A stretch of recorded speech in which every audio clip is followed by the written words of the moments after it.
Bonjour à tous. On va commencer cette session intitulée Microsoft Azure Security, Privacy, Compliance, le top 10 des questions. Donc, je me présente, Ilana Cohen-Benjo.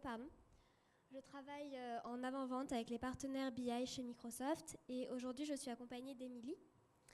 Donc bonjour à tous, je suis Émilie Beau. Pareil, je fais aussi de l'avant-vente pour les partenaires, mais à plus grande échelle, étant donné que j'adresse tous les partenaires Gold et Silver pour les accompagner sur la compétence SQL, BI, Big Data.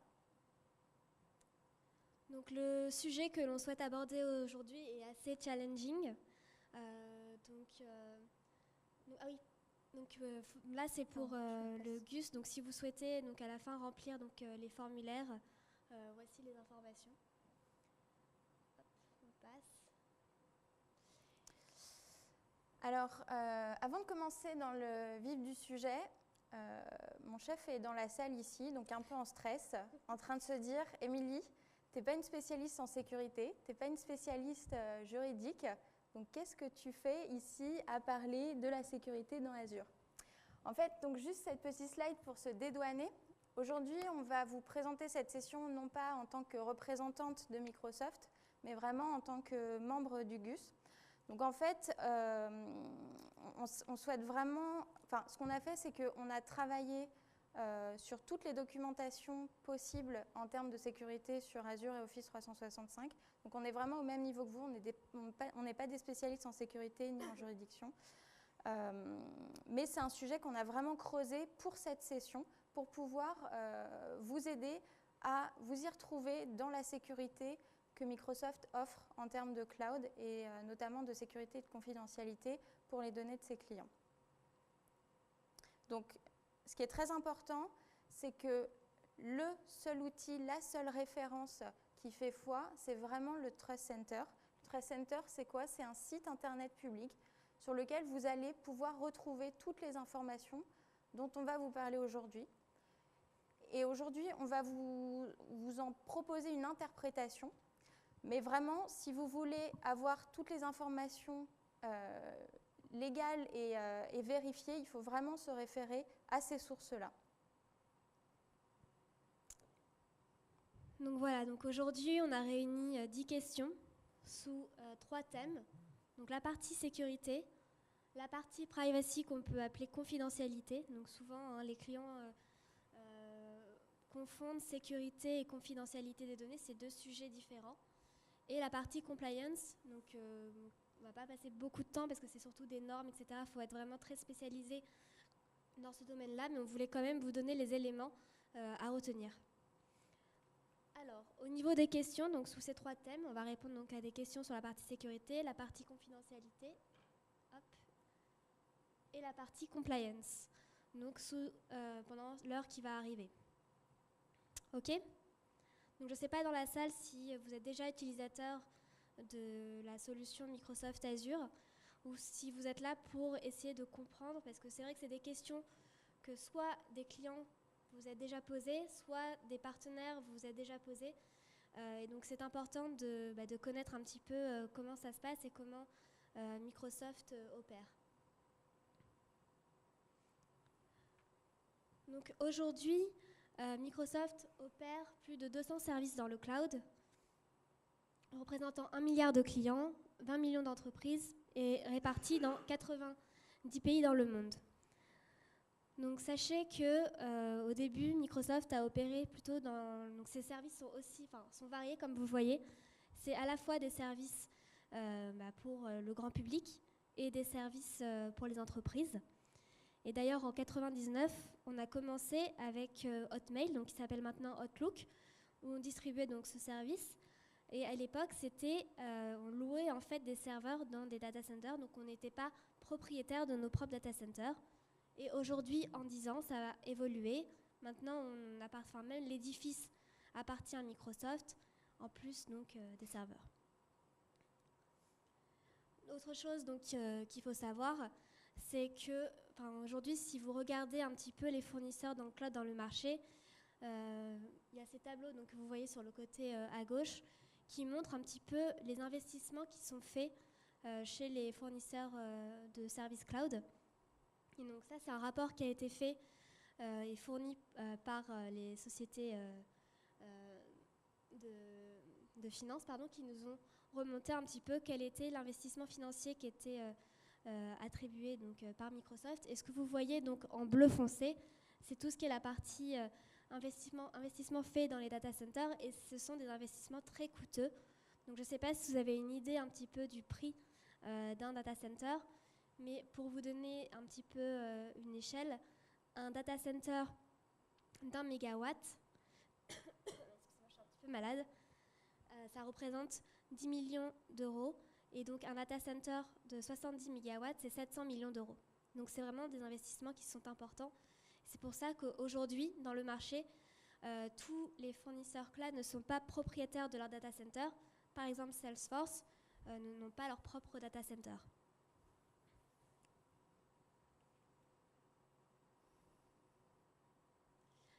Alors, première question que vous vous êtes sûrement déjà posée, où sont stockées mes données? Donc là, ce que vous voyez, c'est un petit peu la répartition des data centers dans le monde. On continue d'en ouvrir. Donc on est présent sur à peu près toutes les plaques géographiques. Et souvent, ce qu'on nous pose comme question, c'est quels sont les critères pour ouvrir un site? Donc vous vous en doutez, il y a énormément de critères, au moins 30. Ça va aussi bien de la façon dont on recrute le personnel sur ces data centers. C'est aussi, par exemple, il faut qu'ils ne soient pas très loin de là où nos clients sont, donc proximité. La consommation énergétique est également un des critères importants. On en parlera juste après. La façon dont les fibres sont utilisées, etc. Donc il y a vraiment beaucoup de critères. Et nous avons les normes les plus élevées du marché, on en reviendra par la suite, qui couvrent donc énormément de domaines. Donc pour vous donner un petit peu un visuel, donc un data center, c'est à peu près 11 fois la taille d'un terrain de foot. Et aujourd'hui, certains de nos data centers, notamment celui de Chicago, c'est 17 fois la taille d'un terrain de foot. Et dans un data center, il n'y a pas plus de 50 personnes sur le site. Donc il y a vraiment très peu de personnes humaines qui sont présentes sur le site. Donc c'est quelque chose vraiment... Enfin moi je ne le savais pas, et donc quand j'ai appris ça, j'étais vraiment étonnée de voir qu'il y avait très peu de monde sur un site aussi grand. Et c'est pas plus mal qu'il n'y ait pas beaucoup d'êtres humains sur un data center. Ça marche pas très bien ce truc. Donc je vous parlais, donc un des critères, c'est le critère énergétique. Donc c'est ce qu'on appelle le PUE. Donc concrètement, c'est pour voir un petit peu quelle est la consommation en énergie. Donc là, ce que vous voyez au début, on a un PUE supérieur à 2, ça veut dire qu'on consomme 2 fois plus d'énergie que ce que mes serveurs ont consommé pour ce qui va être le stockage, le calcul, etc. Donc au début, on était dans des data centers qui n'étaient pas très appropriés pour l'environnement, et on essaye de tendre vers des data centers qui vont vers un ratio plutôt égal à 1, voire inférieur à 1. On n'en est pas encore là, mais c'est l'objectif. Donc au début, c'était en colocation, donc c'était l'unité de serveur. Ensuite, on est allé vers plutôt des racks. Ensuite, on est dans une idée de confinement, c'est-à-dire qu'on va mettre des serveurs dos à dos, donc des racks de serveurs dos à dos. On va créer une allée chaude au milieu et on va mettre une hotte au-dessus qui va aller inspirer cette chaleur. Et ensuite, aujourd'hui, sur la partie des data centers qu'on appelle modulaires, où là, en fait, c'est des kits qui sont déjà tout faits, qu'on vient installer à l'aide d'une grue dans un data center, et on va juste brancher les connexions.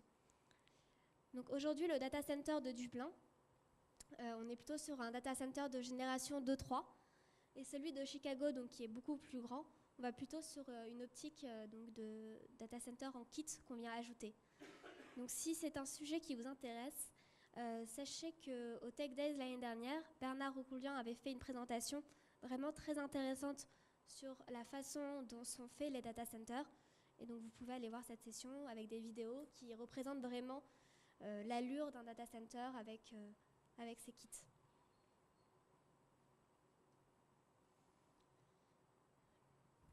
Alors, trois caractéristiques sur Microsoft Azure. Donc, C'est une offre complète en IaaS, PaaS et SaaS. Juste après, on va vous expliquer un petit peu ce que ça veut dire que le IaaS, le PaaS et le SaaS. Peut-être que vous ne savez pas ce que ça veut dire. C'est également une solution hybride. Donc hybride, ça veut dire que des données sont à la fois sur site, on-premise, et à la fois sur les data centers de Microsoft. Et c'est un des éditeurs aujourd'hui dans le marché qui propose vraiment des scénarios hybrides. Et enfin, c'est une offre complète de sécurité et de protection des données qui permettent donc de répondre aux besoins des entreprises.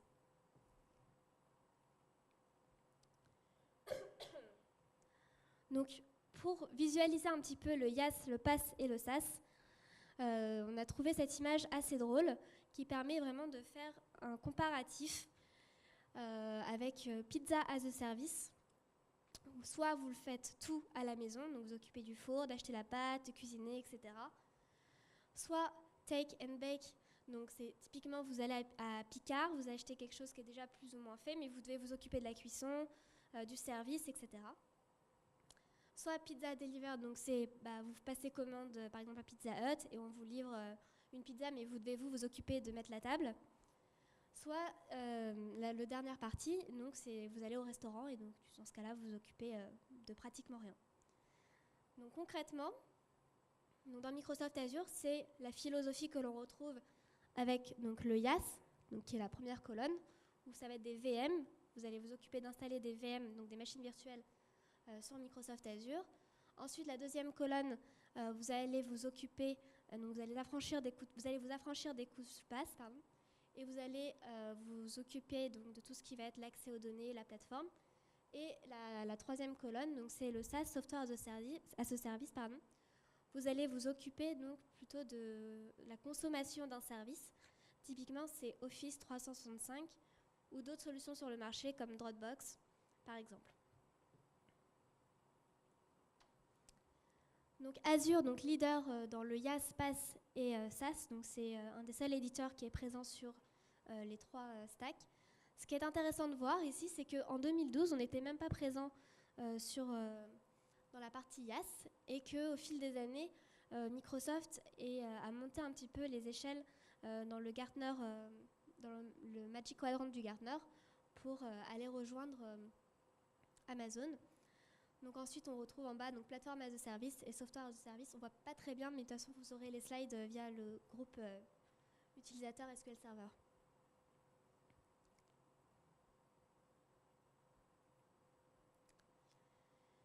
Et enfin, dernière partie, donc c'est donc au niveau, donc on est sur la partie. Aujourd'hui, le but c'est de parler des data. Donc, quels sont les scénarios data que l'on retrouve sur Azure? Donc, on retrouve SQL Server dans une VM et tous les scénarios Big Data. On a également une solution donc, qui s'appelle Windows Azure HD Insight, qui est en partenariat avec les solutions Hadoop, qui permet donc de traiter un très grand volume de données qu'on appelle des données non structurées. Des flux Twitter, des informations sur des clics des utilisateurs sur des pages e-commerce, etc. Et donc, c'est deux solutions que l'on retrouve en mode IaaS. Et enfin, on a aussi la possibilité d'utiliser le mode PaaS. Typiquement, vous allez lancer une offre qui va avoir son effet sur un petit créneau de temps, par exemple 3 mois, et vous avez besoin d'une base de données pendant ces 3 mois, vous pouvez utiliser ce service-là pour ce type de service.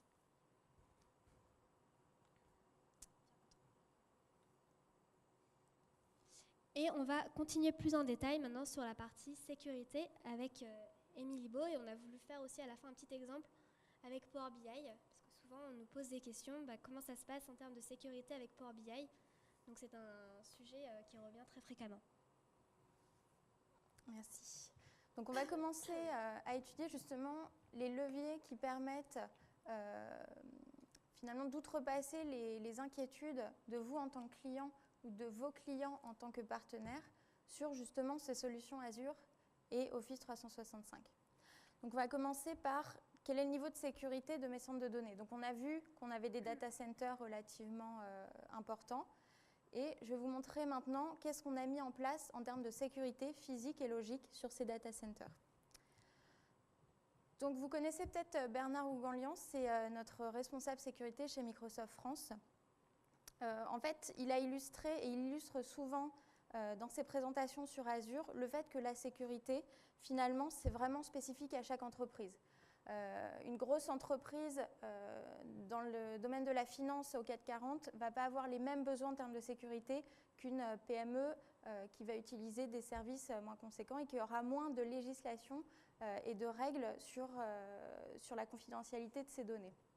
Donc vraiment, faut déjà partir sur le fait que la sécurité, ça dépend également des besoins de nos clients. En fait, ce que vous voyez ici, c'est le Governance and Control Framework. C'est un framework sur lequel on a travaillé justement vis-à-vis de ces besoins qu'ont remonté nos clients. Donc, on a travaillé sur des standards, sur des bonnes pratiques, sur des procédures qui matchent à la fois les besoins, les exigences de nos clients et en parallèle toutes les normes qui sont appliquées justement au domaine de l'industrie et au domaine des providers de cloud comme ce que représente Microsoft finalement. Parce qu'on est vraiment provider, on fournit une plateforme qui permet ensuite à nos clients de manipuler leurs données et de manipuler un certain nombre de services. Donc qu'est-ce que vous allez retrouver ici ? En fait, vous avez des requirements qui sont tout simplement l'ensemble de ces fameuses obligations réglementaires et qui sont relatives à l'industrie et aux fournisseurs d'accès. Et en fait, ces réglementations, alors qu'est-ce que ça va être très concrètement ? Par exemple, ça va aller jusqu'à la réglementation du courant électrique dans nos data centers. Donc c'est vraiment des points, des règles très spécifiques pour tout un ensemble de critères relatifs au centre de données et aux services qu'on vous fournit derrière. Ensuite, on a les control activities, donc les activités de contrôle. Ça, c'est un point très important parce qu'on va le retrouver juste après. Finalement, ça représente le travail opérationnel que nous, chez Microsoft, on met en œuvre au travers de nos équipes d'exploitation pour justement assurer la sécurité au sein de nos data centers et sur les services qu'on va vous fournir. Donc aussi bien sur Azure que sur Office 365. Bien sûr, on a également des audits qui sont réalisés, on va en reparler juste après également. Donc tout ça pour vous montrer que ce fameux framework de contrôle, l'idée c'est vraiment, on a nous des baselines qui ont été définis chez Microsoft, qui reposent à la fois sur les besoins de nos clients et à la fois sur les normes et les réglementations législatives qui existent à côté et qu'on a des organismes qui auditent et qui font attention au fait que nos équipes respectent bien ces règles. Donc on va commencer par entrer dans le sujet avec la sécurité physique. Donc ça a l'air tout bête, mais ça fait partie de la sécurité physique de nos data centers. La discrétion, c'est-à-dire que ici vous avez une image de notre data center de Dublin, qui est donc le data center primaire pour l'Europe. Et en fait, tout autour du data center, sur le data center, à l'entrée du data center, on ne trouve aucune indication comme quoi il s'agit d'un bâtiment Microsoft et encore moins du fait qu'il s'agit d'un de nos data centers. Donc vraiment, l'idée, c'est d'éviter les tentations. Donc on ne diffuse pas l'adresse de nos data centers. Les personnes qui visitent les data centers, parce que vous avez peut-être vu qu'il y a des journalistes qui ont publié des informations sur nos data centers, ce sont des journalistes qui les ont visités dans un cadre très réglementé et qui ont dû signer un accord de confidentialité de façon à ne pas divulguer les informations sur l'emplacement et la sécurité mise en œuvre au sein de nos data centers. Donc, vous l'avez vu également, donc, à part effectivement ces visites qui sont bien encadrées, il y a moins de 50 personnes qui travaillent au sein de ces data centers. Toujours sur la sécurité physique, donc là on est vraiment dans le concret. Notre site, il est entouré d'un fossé de 10 mètres de large et de 5 mètres de profondeur, de façon à ce qu'aucun véhicule, même des véhicules tout-terrain, ne puisse pénétrer dans nos locaux. À l'intérieur, on a une vidéosurveillance qui permet de quadriller tous les angles de ce data center. On a une authentification multifacteur au travers d'une authentification biométrique sur 5 empreintes digitales pour l'accès à chaque salle de nos data centers. On a des détecteurs de mouvement, on a des systèmes de prévention incendie. Bref, on a mis en place un certain nombre de normes et on a mis en place un certain nombre de choses qui permettent justement de répondre à ces demandes spécifiques, autant provenant de nos clients que pour être certifiés. Donc, je vous en parlerai tout à l'heure. On est certifié, donc toutes ces mises en place sont reconnues et attestent de notre bonne volonté à sécuriser au maximum les données de nos clients. Donc ça, c'était pour la partie physique. Ensuite, au sein de nos data centers, sur la partie logique, évidemment, on a mis en place toute une chaîne de sécurité. Ce qui est vraiment important, c'est qu'on travaille sur la sécurité de bout en bout. De la sécurité physique, donc pour empêcher les accès à nos data centers sur lesquels sont stockées les données de nos clients, en passant par l'encryption sur le réseau, la mise en place de la sécurité des hôtes, d'antivirus, la mise à jour de ces plateformes avec toujours les dernières mises à jour disponibles et la maintenance des applications elles-mêmes, donc la maintenance de ces services. On va y revenir juste après. Donc finalement, c'est toutes ces actions, ces activités qui sont mises en place pour gérer la sécurité de bout en bout, elles sont contrôlées par ce fameux framework que je vous ai présenté juste avant. Alors, il faut bien faire une différence entre nos offres PaaS et IaaS, dont vous a parlé Ilana tout à l'heure. Donc, l'idée, c'est qu'en IaaS, en fait, on vous met à disposition des machines virtuelles. C'est-à-dire que nous, on va vraiment gérer la partie sécurité qui est sous-jacente à ces machines virtuelles.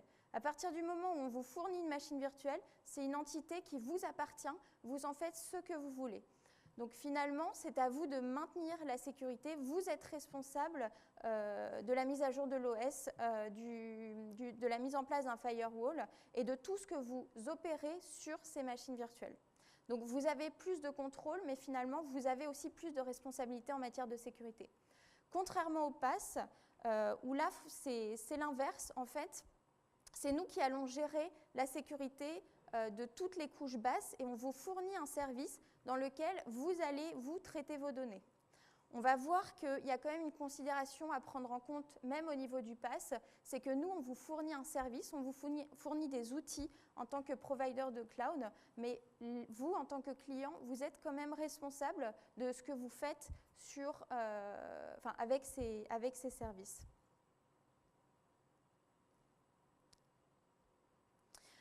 Donc, de manière technique et technologique, quels sont les types de sécurité qu'on va mettre en place à notre niveau, donc sur la partie IaaS ou sur la partie PaaS, sur les couches qui nous concernent.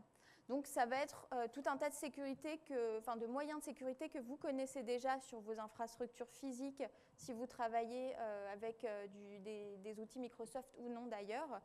Donc, ça va être de la surveillance, du monitoring pour identifier tout ce qui se passe sur nos services, des levées d'alerte si jamais on se rend compte qu'il y a des utilisations suspectes. Bien sûr, la protection contre les virus, les malwares, les intrusions. On va faire une isolation des réseaux parce que, vous le savez peut-être, on a certains services qui sont dédiés, mais on a certains services qui sont mutualisés entre les clients. Donc, ce qui est très important, c'est de bien vous faire comprendre que tous les services qui sont mutualisés au travers d'une isolation, c'est-à-dire que chaque client va avoir une partie isolée du réseau qui va lui permettre, des services qui va lui permettre de n'avoir accès qu'à ces données et de n'évidemment pas pouvoir avoir accès aux données des autres clients. Ensuite, on a tout un tas d'outils que vous connaissez peut-être également qui nous permettent de chiffrer les communications. Donc, lorsque des données sont transférées, par exemple, du data center de Dublin vers le data center d'Amsterdam, si vous avez choisi un backup de vos données sur le serveur secondaire, à ce moment-là, ces transferts de données seront cryptés, seront chiffrés. On va mettre en place un certain nombre d'accès d'authentification à nos services. Je vous en reparlerai juste après sur la partie Office 365. Donc voilà, comme on peut gérer au sein de notre propre data center en local, on a mis en place évidemment toutes ces technologies au sein de nos services. Au niveau des audits et des tests d'intrusion, on a souvent la question, est-ce que je peux faire un audit, moi en tant que client, sur vos data centers ? Donc, nos data centers, vous imaginez bien qu'ils hébergent des millions de clients. Donc si chaque client vient vers nous avec son propre organisme d'audit pour pouvoir auditer les data centers, ça va vite devenir ingérable.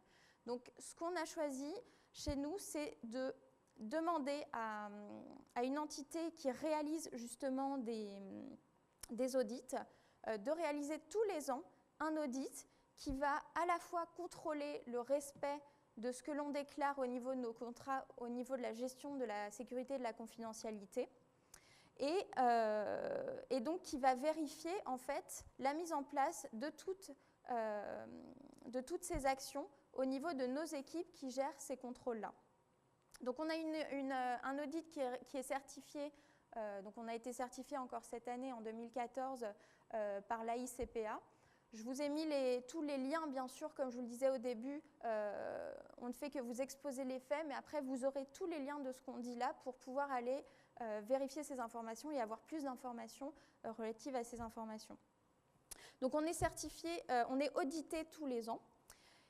Par contre, au niveau des tests d'intrusion, on vous met à disposition la possibilité de réaliser des tests d'intrusion sur nos plateformes parce qu'on est vraiment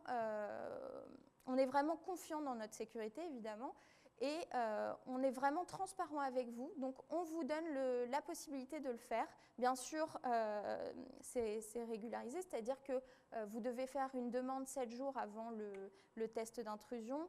On sait exactement quand est-ce que vous allez le faire, qui va le réaliser, dans quel contexte, quelles données vous allez tenter de...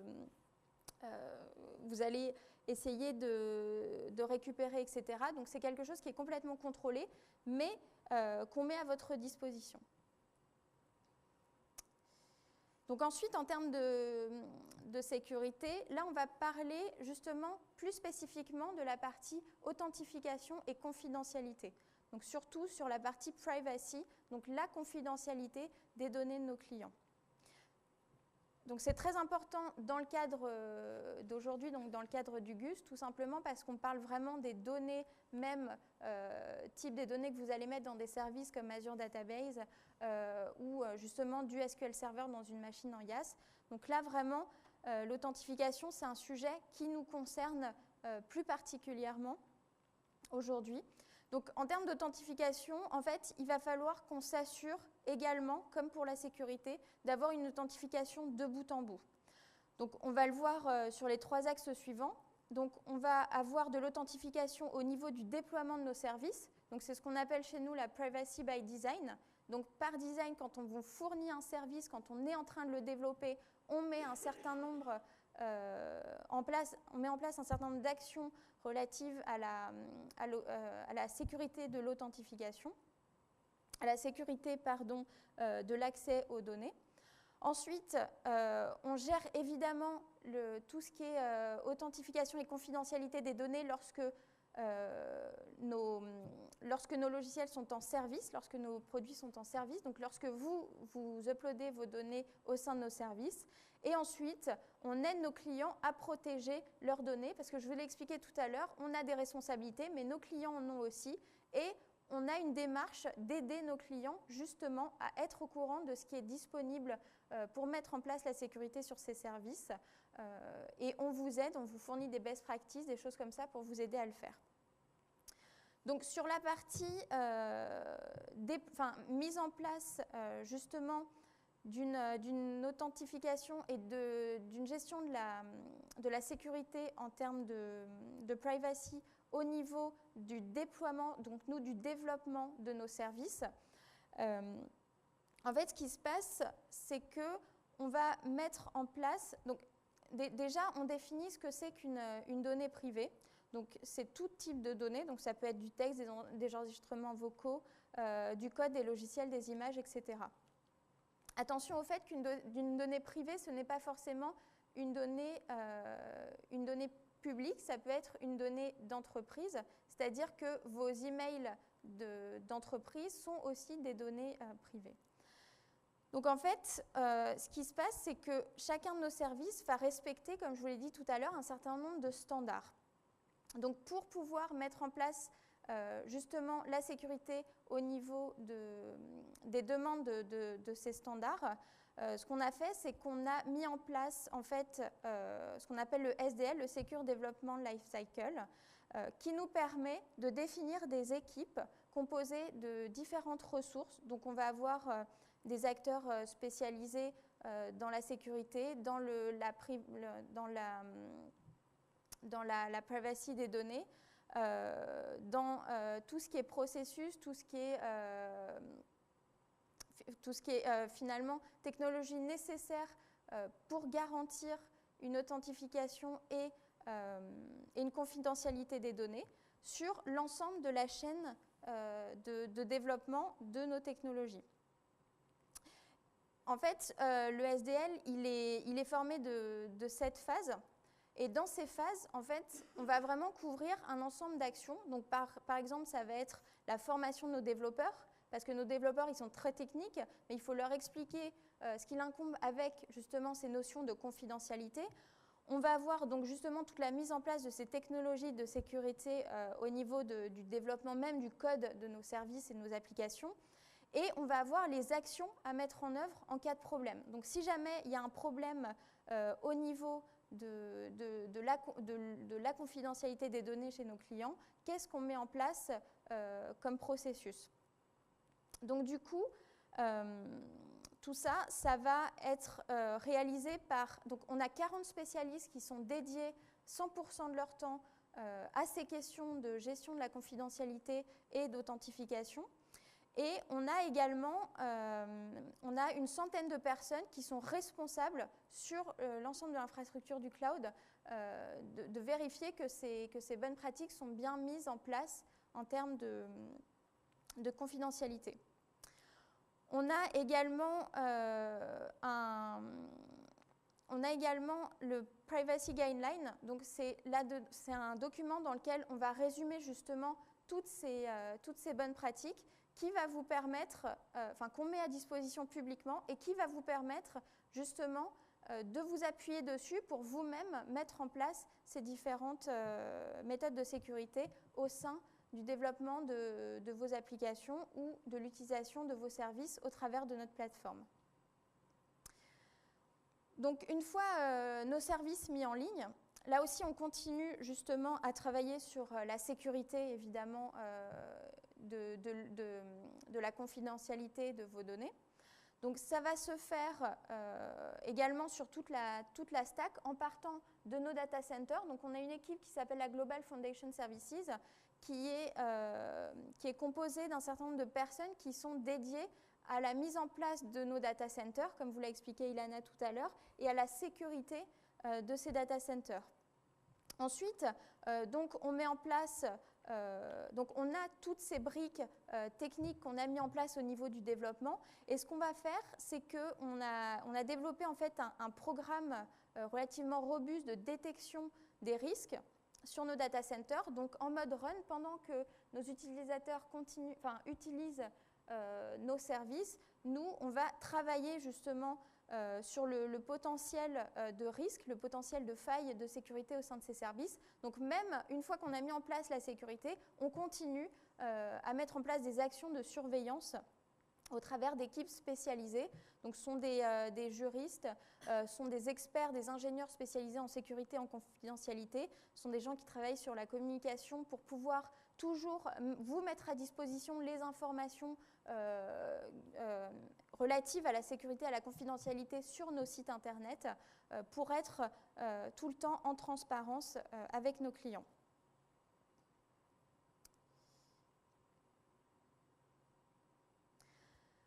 Donc du coup, toujours au niveau de la confidentialité, en fait, on va fournir également des services. Donc là, c'est plus relatif à l'authentification. On va fournir des services relatifs justement pour vous à ces problèmes, enfin à ce sujet de l'authentification. Donc déjà, tous nos services sont basés sur des authentifications spécifiques qui peuvent être reliées ou non à vos propres outils d'authentification interne. On va avoir également au niveau, par exemple, des services de stockage sur Azure Storage, une mise en place de sécurité pour éviter toute intrusion dans vos données et pour garder la confidentialité de vos données sur ce type de service. On va avoir au niveau, et là ça nous intéresse plus particulièrement, au niveau des bases de données également, un certain nombre de fonctionnalités qui vont nous permettre de sécuriser ce service. Donc c'est des choses que vous connaissez hein, parce que c'est assez redondant avec ce qu'on connaît on-premise encore une fois. Donc ça va de l'authentification des utilisateurs jusqu'à la mise en place de fonctionnalités comme le SSL pour la sécurisation de l'accès aux données.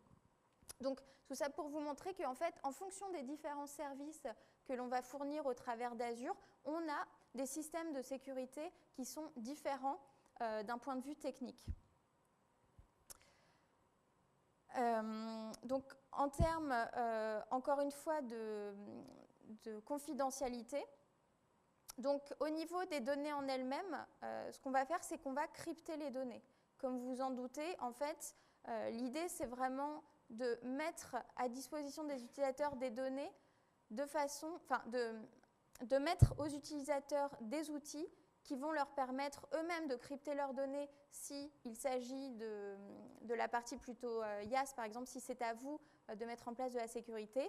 Et nous, en interne, on a déjà la mise en place d'un certain nombre de protocoles de sécurité pour pouvoir gérer cette confidentialité de vos données. Également, on améliore la transparence de nos codes sources, c'est-à-dire qu'on met à disposition au sein d'un certain nombre d'organismes de plus en plus notre code source, notre code propriétaire, pour pouvoir montrer que on ne fait pas, on n'a pas des choses au sein de notre code même qui iraient à l'encontre de vos principes, c'est-à-dire à l'encontre qui iraient aller chercher vos données comme le font certains de nos concurrents. On a également un certain nombre de partenaires qui nous aident à mettre en place au mieux la sécurité au sein de ces services-là, comme par exemple Orange qui met en place justement une sécurisation au niveau du réseau en lui-même au travers d'une offre Business VPN Gallery. Donc ça, encore une fois, vous aurez toutes les informations relatives à ces offres-là. La protection des données, donc vraiment la transparence, on va le voir juste après quand je vous parlerai des normes, c'est vraiment notre élément différenciateur. On va diffuser toutes les informations relatives à la sécurité qui est mise en place et toutes les informations relatives à l'hébergement de vos données. Vous allez pouvoir trouver exactement, service par service, où sont stockées et hébergées vos données et qu'est-ce qu'on met en place sur ces services-là. On n'a vraiment rien à cacher. Ça nous prend du temps, ça nous coûte de l'argent et c'est vraiment pour ça que le mieux pour nous, c'est justement de vous le montrer et de vous l'exposer. Donc encore une fois, on répond à un certain nombre de standards qu'on va voir juste après et on vous publie ça sur notre Trust Center. Donc juste pour revenir à ce que je vous disais, donc l'important, c'est de bien définir les responsabilités de chacun. Nous, on vous assure entièrement la sécurité de notre plateforme. Ensuite, c'est à vous, clients, par exemple, de déclarer auprès de la CNIL quand vous mettez en place des récupérations d'informations de données privées. Ou si vous êtes relatif à d'autres types de contraintes, comme des règlements bien spécifiques pour certains métiers, dans le domaine de la santé, dans le domaine de la finance, où là, il y a des règles spécifiques en termes de confidentialité. Là, c'est à vous, encore une fois, de faire les démarches pour être, nous, de notre point de vue, on est en accord avec ces obligations-là et on vous fournit des outils, des best practices pour être vous-même en accord avec ces législations également. Pour terminer donc, sur la partie authentification, donc juste quelques points aussi importants. Par exemple, le fait de pouvoir récupérer vos données, donc c'est ce qu'on appelle la portabilité. Évidemment, à partir du moment où vous nous demandez de récupérer vos données, vous avez 90 jours pour récupérer vos données. Après la fin de votre abonnement, bien évidemment, on vous offre donc ces 90 jours pour mettre en place une récupération des données. Et suite à cela, on garde encore pendant 30 jours les backups au cas où il y a un problème et vous ayez besoin de récupérer ces données de backup. Et à la fin de ces 30 jours, 90 plus 30 jours, on détruit absolument toutes les données de nos clients. Est-ce que vous connaissez l'offre Power BI ? dans l'ensemble. Je pense qu'il doit y avoir pas mal de sessions aujourd'hui sur cette partie-là. Là, nous, la partie Power BI, c'est vraiment la partie collaboration que l'on va plus rentrer en détail. Donc voilà, juste pour vous montrer, donc là on parle beaucoup d'Azure, pour vous montrer un petit peu ce qu'on met en place côté Office 365. Dans le monde de la BI, de la gestion de données, notre offre Office 365, c'est au travers de Power BI. Et donc là, en fait, on va proposer deux types de sécurité. Donc on a une sécurité intégrée et on a des contrôles que l'on met à disposition des clients. Donc comment ça se passe? Par exemple, pour la sécurité intégrée, nous, on met en place un certain nombre de technologies qui vont vous permettre l'authentification et l'accès à vos données. Donc par exemple, typiquement pour l'authentification, on va pouvoir utiliser Azure AD, un service fourni quand vous utilisez Office 365, par lequel vous allez soit pouvoir définir une authentification à part entière au sein de notre propre Active Directory dans Azure, soit le relier à votre infrastructure physique, locale, où là, en fait, vous allez synchroniser les logins et les hashes des mots de passe. Donc, vous allez avoir les informations d'identification de vos utilisateurs dans notre offre Azure Active Directory.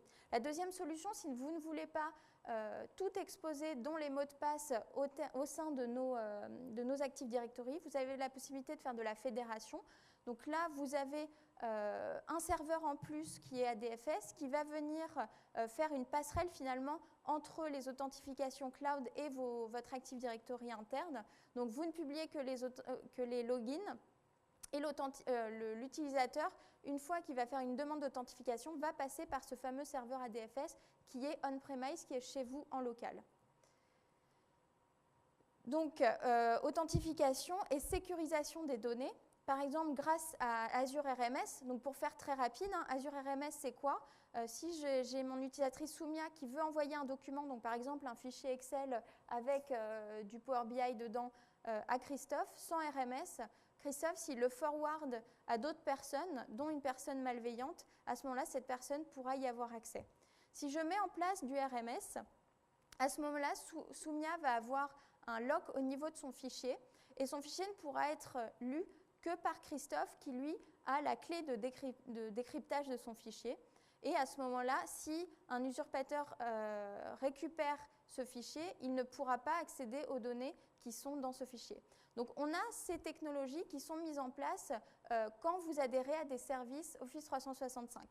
Sur la partie Power BI, voilà ce qu'on peut faire. On a plein de choses possibles au travers de Power BI. Et il y a souvent deux warnings qui nous sont remontés. C'est, oulala, au travers de la passerelle Data Management Gateway, vous connectez directement Office 365 à mes data centers, à mes centres de données. Donc vraiment, l'idée, c'est de lever ces bloqueurs, ces frayeurs, parce qu'évidemment, on met un certain nombre de technologies en place pour ne pas accéder comme ça en open bar à vos data centers.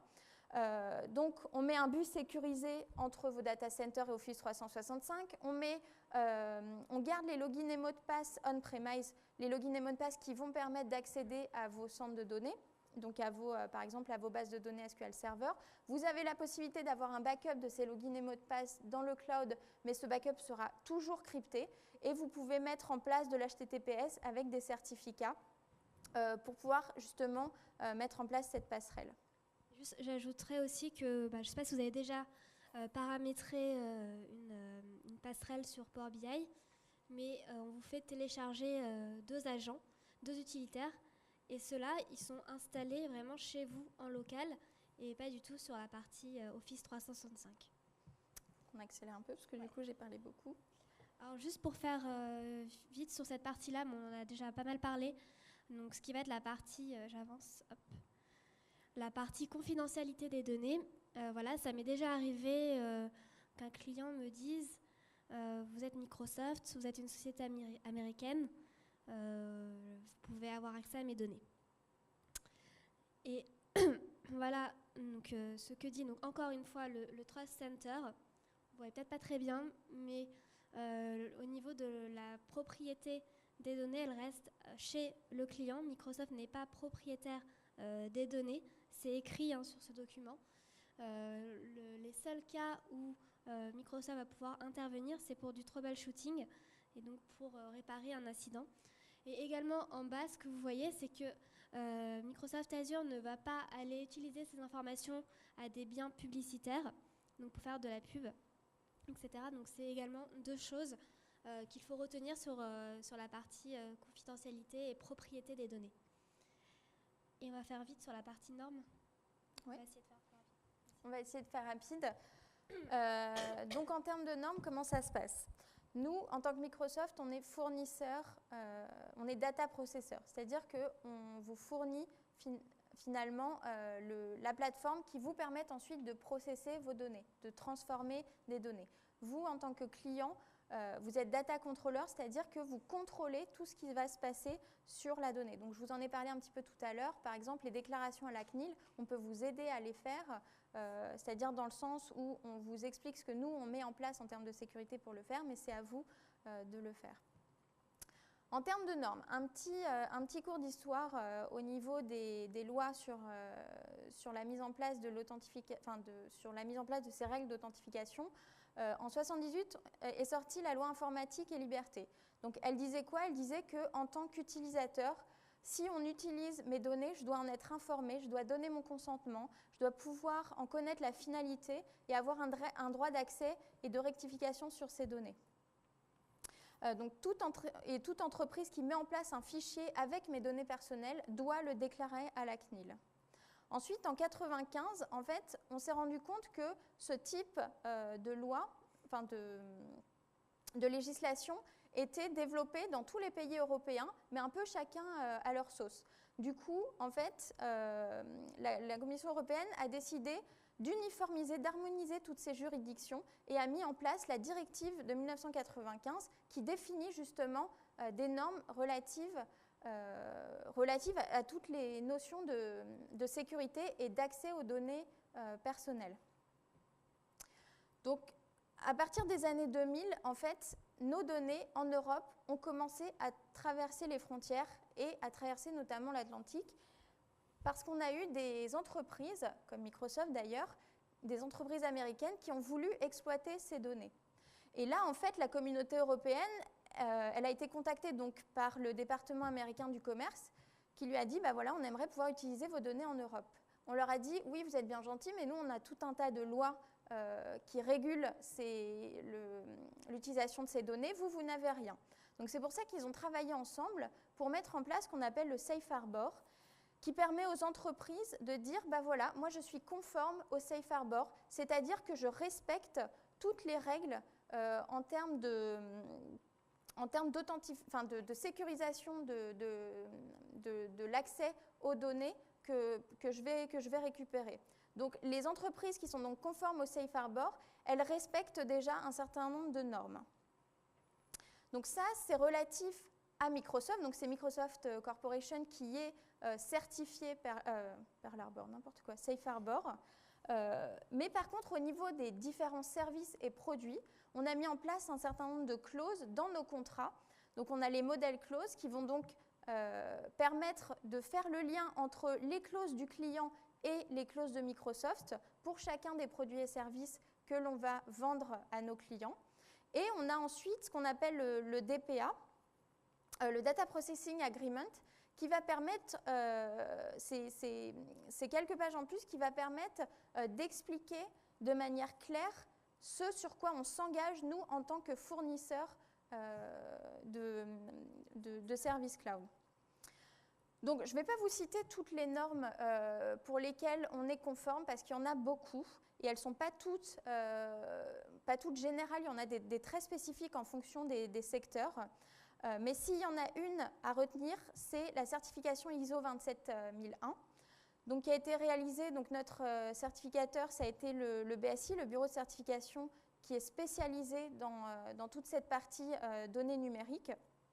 Et donc, on s'engage au travers de cette norme ISO 27001 à des obligations en termes de sécurité, confidentialité, donc tout ce qui est mis en place techniquement, comme je vous l'ai montré tout à l'heure. Oh, pardon. La deuxième chose après la norme ISO 27001 qu'il faut retenir, c'est l'article 29. L'article 29, c'est quoi? c'est finalement 28 autorités nationales qui sont spécialisées sur la protection des données personnelles qui ont certifié justement le fait que Microsoft est comment dire, le fait que Microsoft est le seul fournisseur de cloud aujourd'hui qui incorpore dans ses services des mesures qui sont acceptables au niveau européen pour la partie confidentialité des données. L'intérêt de l'article 29, il porte sur plusieurs choses. Il porte sur le fait d'abord que c'est une norme internationale. Donc là, ce n'est plus le Safe Harbor qui gère uniquement les transferts de données avec les États-Unis, mais c'est également une norme qui va nous couvrir avec tous les types de transferts de données, avec tous les pays du monde. Et ce qui est important, c'est qu'en fait, l'idée, c'est qu'on va fournir publiquement quelles sont ces normes que l'on respecte au travers de cet article 29 pour tous nos services, donc Office 365 et Azure qui nous intéressent ici. Et qu'est-ce que ça va impliquer? Donc j'essaye d'aller vite, excusez-moi. Donc ça va impliquer donc, le respect en termes de confidentialité et de sécurité des données personnelles. Ça va impliquer que si jamais il y a tout changement sur d'autres normes réglementaires, donc parce qu'en fait, vous n'êtes pas forcément au courant, mais le Parlement européen a demandé à ce que la loi Safe Harbor soit abrogée. Et justement, nous, l'idée, au travers de l'article 29, c'est qu'on dit si jamais il y a du changement au sein des autres normes auxquelles on a adhéré, vous n'avez pas d'inquiétude en tant que client à avoir. Nous, on vous garantit que vous pourrez continuer à utiliser nos outils et de manière totalement sécurisée au travers de cette certification. Donc, comme je vous l'ai dit, contrairement au Safe Harbor, on s'adresse à des transferts de données sur un plan mondial et on s'assure qu'on est conforme à tout ce qu'on s'est engagé au sein de nos contrats. Juste un petit mot sur le Patriot Act, parce que ça revient souvent. Le Patriot Act, c'est quoi? C'est un texte loi fédérale qui est apparu en 2001 suite aux attentats du World Trade Center et qui a modifié les conditions d'accès de certaines autorités américaines, type FBI, à pouvoir accéder à des données qui sont hébergées par des entreprises ou des prestataires dans un cadre très limité qui sont les cas d'affaires de terrorisme ou d'espionnage international. Donc, ce qui est important, quelle est notre réponse, nous, en tant que cloud provider, à cette réglementation-là? C'est qu'effectivement, on a des demandes qui nous sont fournies, mais on ne va pas ouvrir comme ça nos centres de données n'importe comment. Par exemple, j'ai illustré avec une affaire qui a lieu depuis quelques mois déjà. C'est un juge américain qui, dans le cadre d'un procès relatif à du trafic de drogue, a eu besoin d'avoir accès aux données de l'un de nos clients, aux données de messagerie de l'un de nos clients, données qui sont hébergées sur notre data center à Dublin. Qu'est-ce qui s'est passé? Ils nous ont transmis un mandat de perquisition en décembre 2013. Nous, on l'a contesté. On a dit, ce sont des données privées, vous ne pouvez pas y accéder. On l'a publié publiquement sur notre blog officiel. Donc encore une fois, on est vraiment transparent avec toutes ces choses-là. Le juge a décidé de rejeter évidemment notre refus de lui donner droit à ces données. Et donc, on a décidé, Microsoft, que l'on ferait appel à cette décision de justice. Donc tout ça pour vous dire, on ne sait pas encore comment aboutira cette affaire. Évidemment, quand il y a besoin d'être en légalité, on donne accès, parce que c'est la loi, aux données qui nous sont demandées, mais toujours dans un cadre très spécifique. On ne fait jamais du général, on fait toujours du cas par cas, c'est-à-dire qu'on veut toujours avoir le nom de la personne, quelles sont exactement les informations qu'on va nous demander. On va mettre en place une étude sur plusieurs semaines avec un certain nombre d'équipes pour valider cette demande, pour vérifier le réel besoin d'avoir accès à ces données dans le cadre de cette demande avant de répondre à l'organisme qui nous en fait la demande. Donc vraiment, l'idée, c'est qu'on est transparent vis-à-vis de ces demandes-là. À titre informatif, aujourd'hui, on a eu 17 demandes au niveau de l'accès à nos données, aucune en Europe et encore moins en France. Donc, le jour où ça arrivera, si ça arrive, on le publie. On a un site qui vous permet de voir quelles ont été les demandes faites en termes d'accès aux données chez Microsoft. Je sais que vous pensez forcément à l'affaire Prism, donc je ne vais pas revenir en détail dessus parce qu'on est un petit peu en retard. Je vais juste revenir sur les points très importants à retenir par rapport à cette affaire. Microsoft n'a jamais adhéré au programme Prism. C'est-à-dire qu'on n'a jamais fourni les données relatives à nos services d'entreprise aux services américains. On n'a jamais permis, comme je vous le disais, un accès direct à nos données. S'il y a une demande fédérale, ça passe toujours par un process compliqué pour vérifier le besoin de cette demande et on ne répond jamais à une demande générale d'accès aux données. C'est-à-dire qu'on fait toujours du cas par cas, comme je vous le disais tout à l'heure. Les points clés à retenir, donc relatifs à un certain nombre de choses qu'on entend de la part de nos partenaires et de la part de leurs clients. Aucune loi n'impose le stockage de données en France. Ça, c'est très important. Aujourd'hui, il n'y a aucune législation qui impose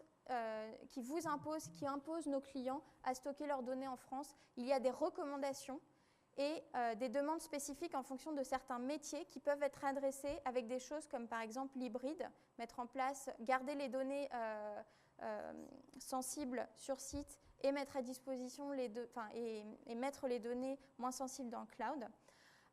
En matière de sécurité, il faut vraiment se demander si on a plus de sécurité en interne qu'au niveau des data centers Microsoft, parce que je peux vous dire que nos sites web, par exemple le site web Microsoft, il est attaqué tout le temps, sans arrêt, et pourtant il ne tombe pas. Ça montre vraiment qu'on a des technologies aujourd'hui qui nous permettent d'assurer cette sécurité. Puisqu'on est tout le temps attaqué en tant que Microsoft, on a justement développé des compétences par rapport à ces sécurités-là.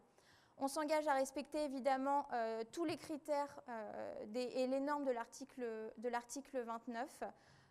On fournit les bonnes pratiques à nos clients pour pouvoir vous permettre de sécuriser et de gérer la confidentialité de vos données sur nos services. On fournit donc des garanties de conformité aux normes européennes et on travaille sur un maximum de transparence. Et demain, juste pour finir, c'est ma dernière slide, après je vous libère, promis. La sécurité, ça ne s'arrête pas. On a des projets qui sont en cours. On a un projet avec Thales. Il y a une norme ISO 27018 relative à la confidentialité qui va sortir. On sait déjà, nous, Microsoft, qu'on va être conforme à cette nouvelle norme ISO, alors que certains de nos concurrents ne le seront pas. Et il y a un projet relatif au règlement européen qui est en train de mettre en place justement une update de cette fameuse réglementation de la loi 1995 pour régir les problèmes d'authentification des données, enfin les problèmes de confidentialité des données en Europe. Mais c'est quelque chose qui n'est pas encore en place, étant donné que vous imaginez bien qu'à 28, c'est compliqué de s'accorder sur comment est-ce qu'on va légiférer l'accès aux données. J'en ai fini. Voilà, une chose à retenir, le site, le Trust Center, pour toutes ces informations, pour les vérifier, pour avoir plus d'informations, creuser un peu le sujet, vous avez accès à ce site en ligne. Merci à tous pour votre attention. Et si vous avez des questions, on est à votre disposition. Et très bon appétit.